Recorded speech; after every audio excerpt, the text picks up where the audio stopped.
हम ईश्वर के अंश हैं और किसी न किसी माध्यम से हम ईश्वर से जुड़े हुए हैं। श्रेष्ठता के मार्ग पर चलते हुए जब हम ईश्वर से शक्ति मांगते हैं तो सहर्ष अपना अनुदान बरसाते हैं।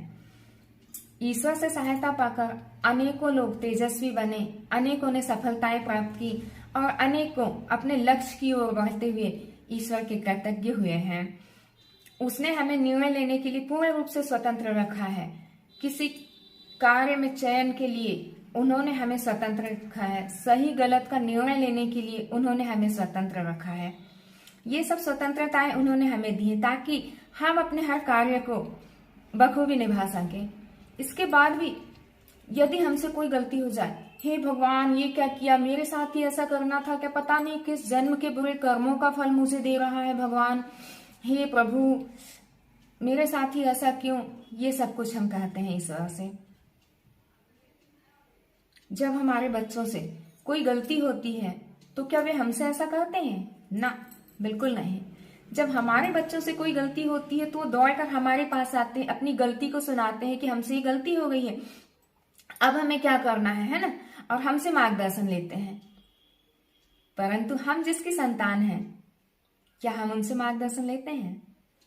नहीं, बस प्रभु ऐसा क्यों किया, वैसा क्यों किया, बस भाई प्रभु ऐसा क्यों करेंगे, हम तो उनकी सबसे खूबसूरत संतान है, सबसे प्यारी संतान है और उनका ध्येय तो हमेशा यही है कि मेरी संतान कैसे सन्मार्ग पर चले, कैसे अच्छे कार्यों को करे, कैसे धरती पर रहते हुए धरती को स्वर्ग बनाए।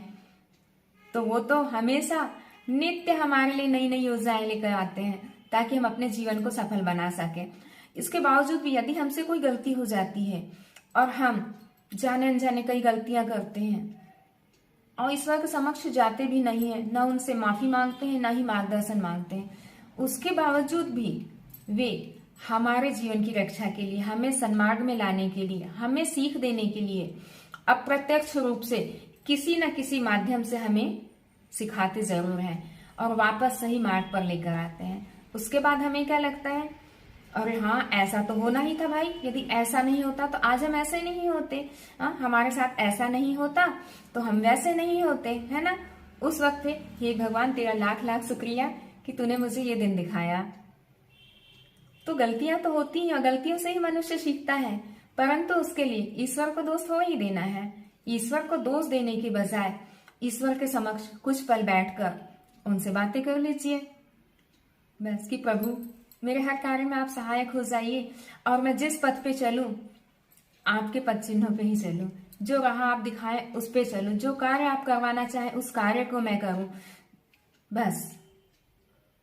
फिर देखिए ईश्वर हमेशा आपके साथ है।